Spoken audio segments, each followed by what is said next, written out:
Graça e paz, amado irmão, nesta manhã tão preciosa que nos é concedida pelo nosso Senhor. Temos o privilégio de estar diante da sua palavra e adorar o seu santo nome. Domingo agora, passado, eu estava falando que a Bíblia é a arma mais poderosa do mundo.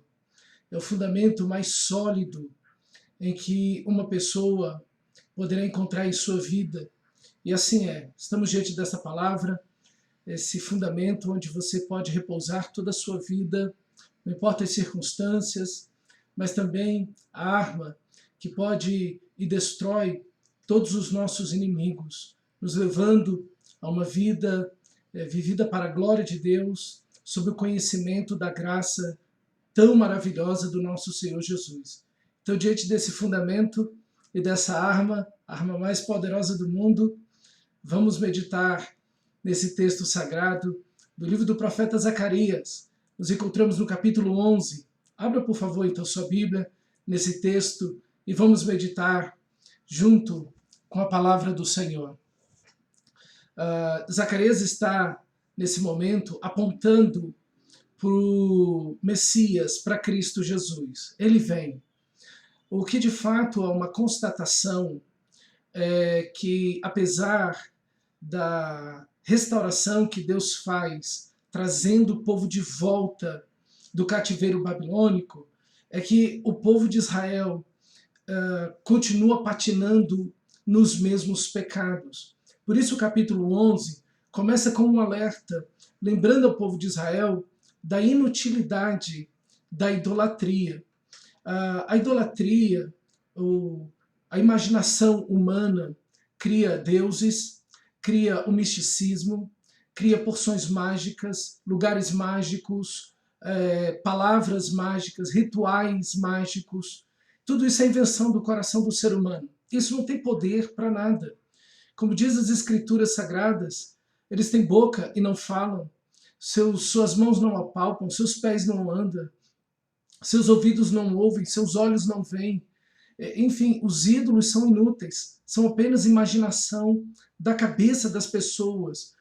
Toda essa ideia de deuses, de panteões, sejam eles de que época forem, da agora e os que ainda irão nascer, nada disso é real. Tudo isso é mentira, tudo isso é uma invenção da cabeça, do coração do ser humano caído, que tenta trocar Deus por uma falsa divindade, por uma pseudo-divindade que ele pode controlar pela fé dele. Como ele não pode controlar Deus, então ele tenta achar alguma coisa que ele possa controlar, para que aquele Deus, entre aspas, não respondendo a sua oração, o seu desejo, o seu anelo, ele coloca essa estátua de cabeça para baixo, cobre com pano, vira de castigo para a parede, enfim, deita de bruço no chão, porque o ser humano quer controlar esses deuses que aí estão, e que de fato não são deuses. Por isso esse capítulo começa com esse alerta, lembrando o povo de Israel daquilo que eles tinham vivido, que seus pais haviam vivido por séculos, por milênios, a idolatria. A idolatria que eles aprenderam e desenvolveram no Egito e carregaram no deserto, carregaram para dentro da terra prometida e vivenciaram isso por todos os séculos, mesmo que os profetas de Deus estivessem ali chamando o povo ao arrependimento e condenando esse pecado. E agora, depois de 70 anos na Babilônia, eles retornam e colocam a idolatria, agora parece que de uma forma mais sofisticada, o amor ao dinheiro, o humanismo. Então começam a colocar esses elementos mais sofisticados, que são idolatria igual, como a Bíblia diz no Novo Testamento, que a avareza é idolatria. Enfim, o amor ao dinheiro é a raiz de todos os males. Enfim, essa idolatria que persiste, ainda que mude de objeto, persiste no coração do ser humano. Por isso o profeta, o próprio Deus, alerta eles no capítulo 11 a respeito dessa idolatria.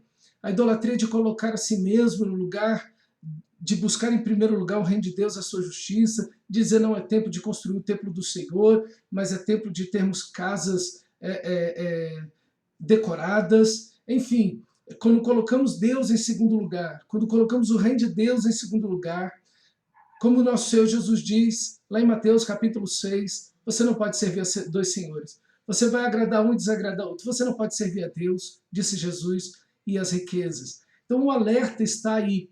E esse alerta faz jus porque Deus conhece o coração do ser humano, Deus conhece também o que vai vir adiante, e de fato, quando nós vemos o livro de Malaquias e futuramente a guerra de poder que acontece nesses 400 anos entre Malaquias e o Evangelho de Mateus, a vinda de Cristo Jesus, esses 400 anos que chama-se período interbíblico, nós vamos ver uma guerra de poder, a busca por poder, seja ele de influência religiosa, política, econômica. É nesse período desses 400 anos que nascem os fariseus, os saduceus, né?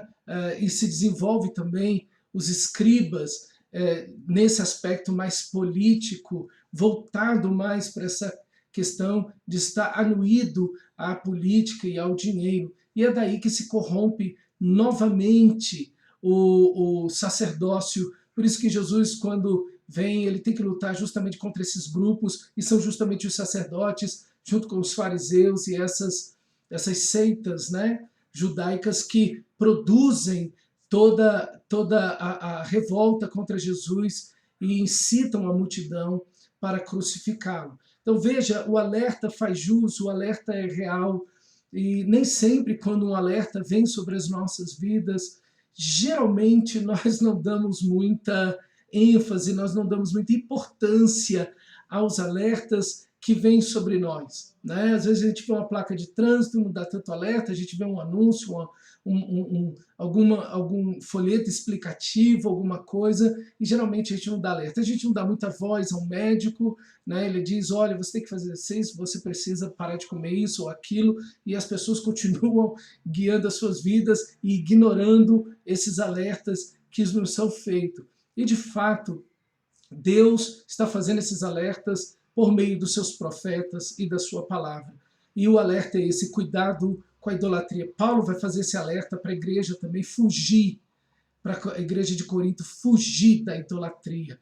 Mas Paulo, nós já somos cristãos, nós já saímos do templo dos deuses, nós não vivemos mais nessa questão da idolatria. Mas a idolatria não é simplesmente prostrar-se diante de uma estátua. A idolatria é colocar você mesmo no lugar de Deus. Por isso que Samuel vai dizer isso para Saul, né, que a desobediência é como o pecado da feitiçaria. Isso é, você está colocando um Deus, que é você mesmo, a sua vontade, no lugar da vontade de Deus. Por isso a oração do nosso Senhor, venha o teu reino e seja feita a tua vontade, assim na terra como nos céus. Então o alerta está aqui diante de nós. E o alerta é mostrar para eles, para o povo de Israel, de toda a destruição que eles passaram, que seus pais passaram por séculos e milênios, por causa da idolatria. E isso está ligado diretamente aos pastores. Olha o versículo 3, contra os pastores se acendeu a minha ira e castigarei os bodes guias. Porque os pastores, os sacerdotes, muitos profetas estavam guiando o povo justamente para a idolatria. Os reis que deveriam também, de alguma maneira, zelar pelo culto ao Senhor, adoração e fidelidade a Deus, também estavam levando o povo de Israel para a idolatria durante 2000 anos. Então o que nós vemos aí, esse alerta do Senhor, e isso infelizmente parte em relação aos líderes. E aqui tem um alerta para mim e para você. Você é pai, você é mãe, você é avô, avó, tem pessoas sob a sua responsabilidade. Você é responsável pela vida espiritual também dessas pessoas, você também é responsável em não apenas trazer o arroz com feijão para a mesa, mas também você é responsável de trazer o pão do céu para eles, de trazer a palavra de Deus, de guiá-los à oração, uma vida de adoração, né? Ensinar os princípios bíblicos, tomar os temas e as situações atuais que estão ao redor dessas pessoas, seja nas mídias sociais, na televisão, no bate-papo, naquilo que está acontecendo, e mostrar a graça de Deus e mostrar a vontade de Deus, o plano de Deus, diante de tudo isso, norteando, guiando a sua família, os seus familiares, as pessoas que estão sob sua responsabilidade, no caminho do Senhor.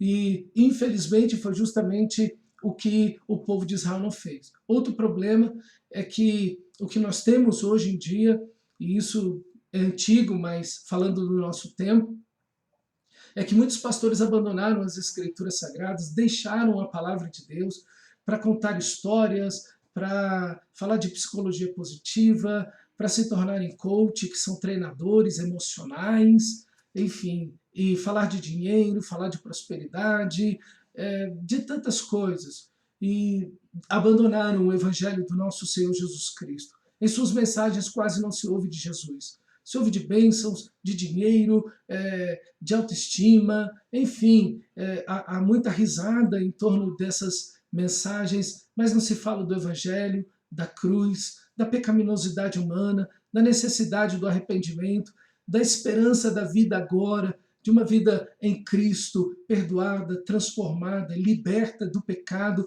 mas também de uma vida vindoura, da segunda vinda de Cristo, que os céus e a terra, como diz Pedro, que agora existem, estão entesourados para o fogo, que somos peregrinos e forasteiros nesse mundo. Enfim, esses elementos do evangelho, da santificação, né, de uma vida servindo ao Senhor, pregando o evangelho, que temos esse chamado maravilhoso de Deus, a grande comissão, ide por todo o mundo, pregai o evangelho a toda criatura, fazendo discípulos de todas as nações. Enfim, esses elementos não estão nessas mensagens, porque parece que as pessoas não querem mais ouvir muito essa mensagem. Não são todas as pessoas que querem ouvir. Parece que, de fato, são poucas pessoas que querem ouvir o Evangelho, e é por isso que todos precisam ouvir o Evangelho. Então pregue o Evangelho, meu irmão. Pregue o Evangelho, porque toda essa estrutura que se monta hoje em dia e que se remota aqui também ao nosso texto é falha, são estruturas passageiras, transitórias, elas não têm poder algum para dar respostas e solidificar a vida das pessoas. Mas o versículo 4 diz: de Judá sairá a pedra angular. Quem é a pedra angular? É Cristo Jesus. De Judá, justamente, da nação de Israel, desse povo que voltou do cativeiro, daí vai vir a pedra angular, o fundamento. Como Paulo diz em 1 Coríntios, ninguém pode lançar outro fundamento daquele que já foi lançado, Cristo Jesus. Ele é a pedra angular, é a pedra que os construtores rejeitaram. Ele é a pedra, a nossa vida está fundamentada nele. Nós estamos sendo, pelo poder do Espírito Santo, transformados à imagem dele. Nós vivemos como ele, nós pensamos como ele, agimos como ele, enxergamos a vida, o mundo, o dinheiro, o tempo, o corpo, a família, o casamento, todas as coisas como Cristo enxerga, e assim devemos viver para a glória e unicamente para a glória de Deus. E ele é essa pedra onde toda a nossa vida está fundamentada, alicerçada, segura, e os ventos vão soprar, os rios vão transbordar e podem dar de ímpeto contra a vida do cristão, mas ele vai ficar de pé, inabalável, vestido com toda a armadura de Deus, solidificado nessa rocha, sua vida está nela, e ele se torna, por isso, inabalável, diz as Escrituras Sagradas, tanto no livro de Lucas, como também no livro de Efésios, inabaláveis, e ali sairá a pedra angular de Judá. Então, Zacarias ele aponta para o Messias. Diante das lutas, dos problemas, das batalhas, dos inimigos que rodeiam o povo de Israel nesse momento, ele aponta para o Messias. E assim nós também devemos fazer em todas as situações da nossa vida, sejam bênçãos, prosperidades, portas que se abrem, bênçãos de Deus que se derramam sobre nós, sejam lutas, dificuldades, enfermidades, ansiedades e medos, em tudo nós devemos olhar para Cristo em nossas vidas e guiar as nossas vidas por meio da palavra de Deus. Mas aqui tem outros nomes tão lindos para o nosso Senhor Jesus. Versículo 4 diz: de Judá sairá a pedra angular, dele a estaca da tenda. A tenda que se mantém em pé, no deserto, o vento muito forte. Como é que a tenda fica em pé? Como você fica protegido ali dentro daquela armação? É pela estaca. Cristo é essa estabilidade que nos é concedida em meio ao deserto. O deserto de pecado, da morte, do sofrimento, a nossa segurança, a nossa proteção, a proteção contra o sol escaldante, contra a tempestade de areia. Aqui está Cristo Jesus, é o nosso tabernáculo, ele é aquela tenda onde podemos habitar, como Moisés fez todos os dias. Costumava Moisés tomar para si e armar bem longe a tenda do encontro, esse lugar de família, de relacionamento, de abrir o coração, de sentar à mesa, de expressar alegrias e tristezas, de admiração e glória por parte do nosso Deus e para a glória dele, o nosso próprio coração, mas também o nosso Senhor, o texto diz, o arco de guerra. Olha que lindo! Veja, ele é o nosso defensor, ele vai na batalha junto com a gente. Às vezes a gente o que quer é que ele não nos deixe passar por batalhas. Né? O que a gente quer é isso. Não, Senhor, me livre de todas as batalhas, de todas as lutas, de todos os problemas, né? Mas que você recorra a Ele. Que as suas armas, como diz Paulo, as armas da nossa milícia não são carnais, mas são poderosas em Deus, 2 Coríntios capítulo 10. São poderosas em Deus. E que essas sejam as suas armas. A palavra de Deus, a oração, a adoração, a dependência de Deus, a santidade, a verdade, não o evangelho, a palavra de Deus, que é a espada do Espírito, sejam essas as armas que você tem, a santificação, sem a qual ninguém verá o Senhor. Essas sejam as suas armas, sabendo que é o Senhor que está na batalha contigo. Ele é o arco que atinge o inimigo, que fere e que derrota todos os nossos inimigos e está conosco em todo momento. Que você, meu irmão, possa seguir em frente, independentemente do que aconteça, das intercorrências da vida, que você espere em Cristo. Seja fiel a Ele. Não caia na idolatria de colocar o reino de Deus em segundo, terceiro lugar, de colocar sua vida devocional ou a vontade de Deus em algum canto na sua vida. Não. Colocando Deus, sua vontade, a cruz de Cristo, o reino de Deus em primeiro lugar e todas as coisas mais básicas da vida, comer, beber e vestir, te serão acrescentadas. O Senhor vai cuidar de você. No deserto, Ele será a sua tenda. No meio das tempestades, o alicerce para a sua vida. E no meio da batalha, o arco de guerra, que vencerá todos os seus inimigos para a glória do nome dele. Que Deus te abençoe na graça preciosa do nosso Senhor e Salvador Jesus Cristo.